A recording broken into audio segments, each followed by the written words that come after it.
Hey, what up, everybody? Stevie Breech coming to you. Monday Night Raw. I thought it was a pretty good show. I had my problems with it, but overall, the storyline progression. I for a storyline that I don't really like, they're making me care about it a little bit more and watch the shows to see what's going on and try to dig in a little bit deeper to see everything that's going on.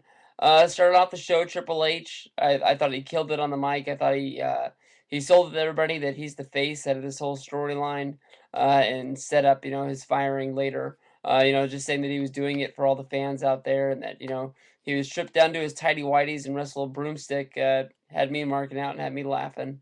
I even like the shot that he gave it to him. But on the flip side, I don't like at all the fact that they had 2 matches tonight that the fans paid to see. The fans paid to go to Monday Night Raw. I mean, overall, I think it should be entertainment first and a TV show second. I think everybody that goes in there should get their money's worth.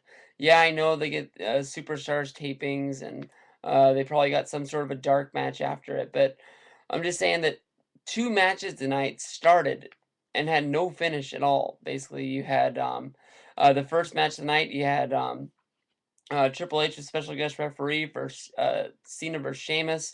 You had CM Punk killing it over there on the announce table, and Vince McMahon walks out, and all of a sudden it's like Scott Hall came out to start the NWO, and the Red Sea parted, and everybody just left. There was no pinfall, no submission, no nothing, and that was followed up by what was supposed to be the main event, which was Del Rio and Punk in what was a match that I think a lot of people wanted to see. It had a good start, had a good middle, had no finish. They just turned it into a tag match in the middle of nowhere, which Del Rio just packed his bags and went home because he was tired of getting beat up on, and CM Punk stood up on him. Um, I don't like the fact that JR got fired. I think JR got fired for only because of the reason that they were in Oklahoma and it was a good way to build some cheap heat. Are they going to bring JR back? Because more than likely, after a few weeks of listening to Michael Cole, I mean, the whole reason why they brought JR back the first time was because people got tired of hearing Michael Cole do the whole WrestleMania gimmick where he was just going off on everybody and being negatives, and said that we wanted JR back. Him and the King are a great team, and the whole "we want JR" movement just not going to go away because we got him for a month or so when Triple H brought him back and rehired him. It's always going to be in the back of people's minds that they want him, and they gave him to us once, so people are going to beg for him to come back again. But I mean, once he comes back for a second time after he's been fired by Laurinaitis this time, are people going to care? Is it even going to be that big of a deal? And a lot of people, his videos, mostly yeah, said that the one reason he really cared about this whole storyline was how hot the Miz and R-Truth are to him. That when you think about these guys, you're trying to think of what they're gonna do next, why they're doing it, who's sending them. That's the main reason why people are focused in on the storyline, that they have this big question mark on them and when they're gonna attack and this, that, and the other. And it's a part of a storyline we haven't seen in a long, long time in the WB, and it always has that big question mark on it, and that's why people are so drawn to it. And then they didn't learn their mistake from earlier on in the summer. CM Punk left after Money in the Bank. He was the champion, and he didn't show up on Monday Night Raw. And then he was at the Cubs game. He was on TV. He was on Sports Center. They didn't say there's CM Punk, but if you were watching the highlights, you could tell that CM Punk was in the crowd. He was close enough to the action that you could see him there, and he showed up at Comic Con, and that caused a big old scene. And it just CM Punk was the hottest thing in wrestling, and he wasn't even involved in wrestling at the time. Now, the Monday Night Raw happened, and he just came out there at the end of the Raw the next week. He missed one Raw.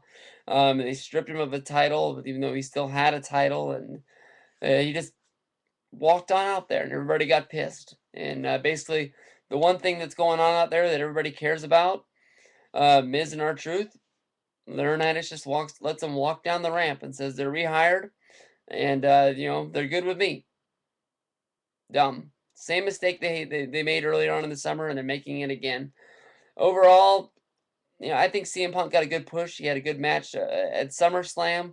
He got the basically headline Night of Champions with CM Punk. Have a great match there. But overall, I don't think CM Punk is where he's supposed to be. From where he was from the time he sat out after Money in the Bank for those 2 weeks. I just think that there was, can't miss television. Everybody was talking about ESPN, this, that, and the other, and then he just walked out there on Raw, and tonight we got the same damn thing, so it doesn't make sense. Now, storyline progression to Vengeance the pay-per-view. It's only 2 weeks away, and they don't have a whole bunch of time, so they're setting up the matches. Now, Vengeance as a pay-per-view to me looks good. I really like it. You got Big Show and Mark Henry for the World Heavyweight Championship, which honestly probably could start off the show. You got Cena against Del Rio for the WWE title. That's going to be a good match. You know that.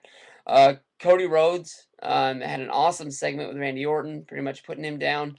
And now it's probably not going to be for the Intercontinental Championship, and I think it's something a match out there that you can bet the house on that Orton's not going to lose. He's lost the last two pay-per-view matches to Mark Henry, and I think they're going to protect him, and I think this is the match he's going to win. But is this a big step up for Cody Rhodes? Yes, it is. I think that it's furthering up the card. I think he's going to bring a lot of prestige to the Intercontinental title. If you can remember when Randy Orton was fighting Mick Foley, Randy Orton was the Intercontinental Champion at the time, but that program is what made Randy Orton believable. And I think this is the same thing that they can do for Cody Rhodes. Cody Rhodes is sort of a guy that's out there as a mid-carder, but I don't think anybody ever looks at him as some guy that was like, this guy really could be champion. Like, this is a guy that I could see coming down the ramp holding the World Heavyweight title and believe in it. And I think this is a program that could really do it for him. Now, tonight, they set up, which I guess is probably going to be the main event because Triple H is in it, and I don't see him wrestling anywhere else on the card. You got Punk and Triple H going up against The Miz and R-Truth. This has got Screwjob written all over it to me. I don't think there's any way in the world that we don't see Kevin Nash or something else to sort of throw a wrench into this. I think this is going to be the biggest match that builds this storyline to see where we're going from here.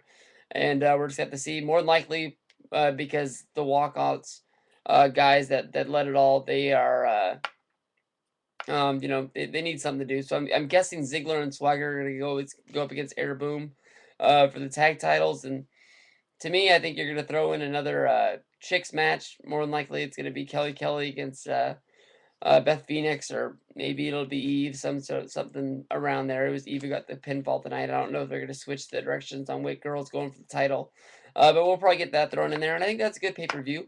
So I mean, they're at least building towards a good pay-per-view, even if the whole storyline nobody really knows what's going on or where they're going. But they got it back.